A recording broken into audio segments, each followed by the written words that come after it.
સિંહોનું ટોળું જંગલની બહાર આવ્યું છે।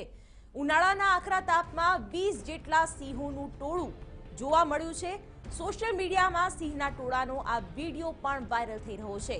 ગીર જંગલ વિસ્તારોનો વિડીયો હોવાનું જાણવા મળ્યું છે। પાણીની શોધમાં સિંહનું ટોળું જંગલ બહાર નીકળ્યું હોવાની શક્યતા છે। તો અત્યારે કાળઝાળ ગરમી છે અને સિંહની પ્રકૃતિ પણ રહી છે કે તેને ગરમી વધારે લાગતી હોય છે, ત્યારે સિંહોનું ટોળું જંગલ વિસ્તાર છોડીને શહેરી વિસ્તાર તરફ આવ્યું છે। તેના દ્રશ્યો અમે આપને બતાવી રહ્યા છીએ। રહેણાંક વિસ્તાર તરફ 20 જેટલા સિંહોનું ટોળું જોવા મળ્યું છે। ગીર જંગલ વિસ્તારનો આ વિડીયો હોવાનું અનુમાન છે। પાણીની શોધમાં સિંહનું ટોળું જંગલ બહાર નીકળ્યું હોવાનું અનુમાન પણ લગાવાઈ રહ્યું છે।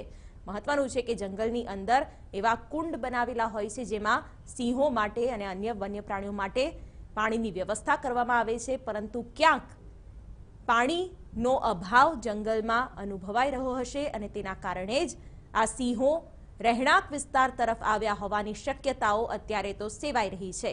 TV9 સંવાદદાતા મહેન્દ્ર બગડા આ વિશે વધુ જાણકારી આપી રહ્યા છે। જી મહેન્દ્ર। શિવાની, ઉનાળામાં મોટે ભાગે જે જંગલમાં સિંહોના જે કુદરતી સોર્સ હોય છે, પાણીના સ્ત્રોત હોય છે, એ સુકાઈ જતા હોય છે। આ સ્થિતિમાં વન વિભાગ મોટે ભાગે તૈયારી એની જે સગવડતા કરી આપે છે, પણ આ વિડીયો જોતા એવું લાગે છે કે પાણી માટે સિંહો નીકળી ગયા હોય। આ ઉપરાંતના પણ કેટલાક વિડીયો થોડી વાર પહેલા સોશિયલ મીડિયામાં વાયરલ થયા છે, પરંતુ સૌથી આશ્ચર્યની વાત એ છે કે એક સાથે 22 સિંહો જે ભાગ્યે જ જોવા મળે છે। સિંહોના જે ટોળા નથી હોતા, એ જે કહેવત છે એ મુજબ સિંહો 3 કે 4 થી વધારે નથી હોતા। આમાં એક સાથે 22 સિંહો છે અને આ વિસ્તાર ગીરથી સરાઉન્ડેડ હોવાનું માનવામાં આવે અને ત્યાં 22 સિંહો મોટે ભાગે કદાચ પાણીની શોધમાં નીકળ્યા હોય એવું અનુમાન।